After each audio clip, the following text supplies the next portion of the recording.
Welcome to the Unpopped Review, movie reviews for movie lover and not a movie critic. Well, we have another remake that nobody asked for. Hopefully this one's better than the others. Let's talk about The Magnificent Seven.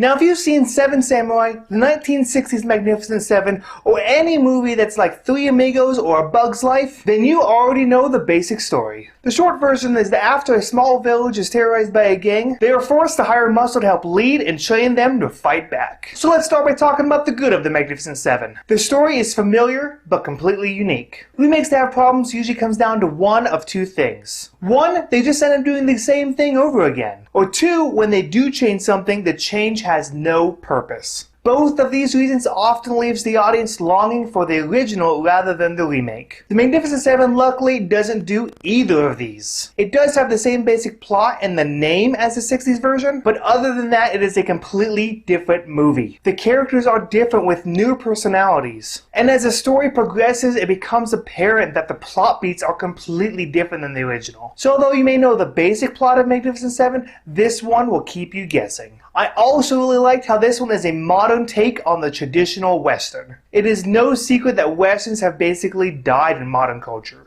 Little boys aren't longing to be cowboys anymore, but astronauts.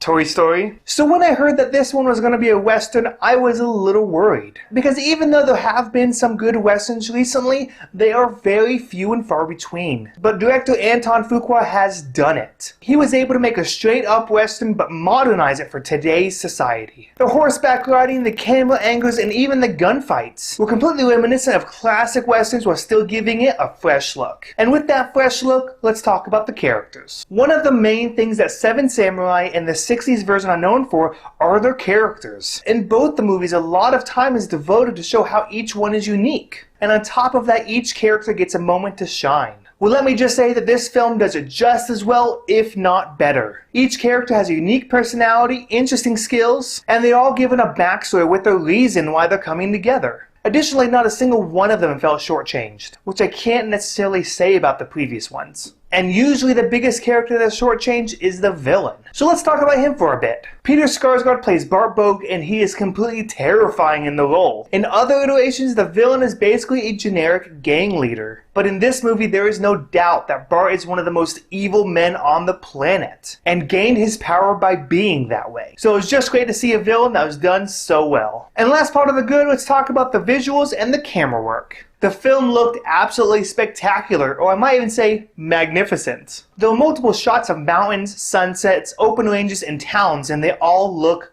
gorgeous. It was honestly really surprising that they were able to find as much untouched land as they did. And on top of that, even the scenes that focus on the people looked good. There's one scene where the gang descends upon the village, and it honestly looks like they got a lot of people on a lot of horses to ride into town, rather than simply relying on CGI. These kind of touches give the film a kind of scale that other movies just can't quite capture. And now let's move on to the Although it didn't personally bother me, I could see some of the changed character motivations bothering others. One appeal to the original is the motivations that are given to the characters and the villain. For example, the villain is motivated by nothing but power. And then the main character's motivations were initially money, but then changed to honor. And while those main motivations are present in this version, there are additional motivations that come to the forefront later on in the film. So like I said, while I still enjoyed these added motivations, I can definitely see people having a problem with the change. Now, is The Magnificent Seven a perfect movie?